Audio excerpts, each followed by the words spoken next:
Since the Yellowstone National Park's creation in 1872, this area in southern Montana has served as its main entrance. Gardiner, a small mountain town at the north entrance of the park, relies heavily on tourism. This year, the local businesses missed the season because of unprecedented flooding that ravaged this area in June. I've never experienced something like this.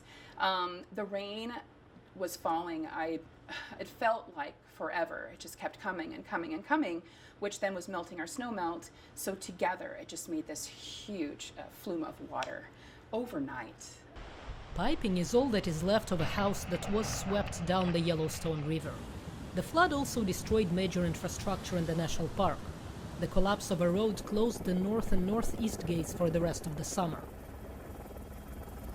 Yellowstone historically has not had a lot of floods, and there was not really any warning that this flood was coming. So, but I think the team here couldn't have handled it better. I mean, the fact that without power for 40 hours, evacuating the park, 10,000 visitors within about 30 hours, doing the damage assessments, getting temporary repairs done all across the park. Yellowstone Superintendent Cam Shawley says the north entrance to the park is scheduled to reopen in mid-October, when upgrades are completed on Old Gardiner Road, which became an alternative route for the damaged Riverside Road. For local businesses, the prolonged closure meant loss of income. This season, Sarah Andrus's new hand-painted teepee stood mostly empty. Her other business, a rafting company, is down from 20 to 30 boats a day to about 5. Unfortunately, with what has happened with the flood, we've pretty much lost all of our business, and I lost about 3 employees from here just because we didn't have enough work for them. Frank LaMotta and his girlfriend Ariel Rodriguez moved to the area about 2 years ago to work at a local hotel.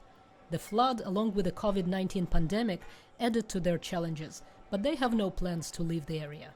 This is a very special community, and if it wasn't, a lot more people would have left by now. But we all put our heads together and, make it work. Our community is strong, but our economy is struggling. Some tourists were determined to come to Gardiner despite the logistical inconvenience.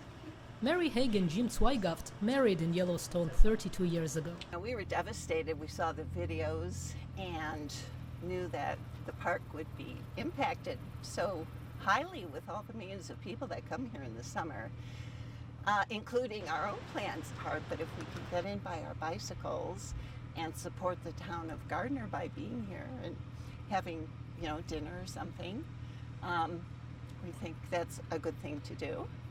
Reconstruction efforts in Yellowstone might last for years, but park officials see a silver lining, an opportunity to better prepare the national park for climate change challenges.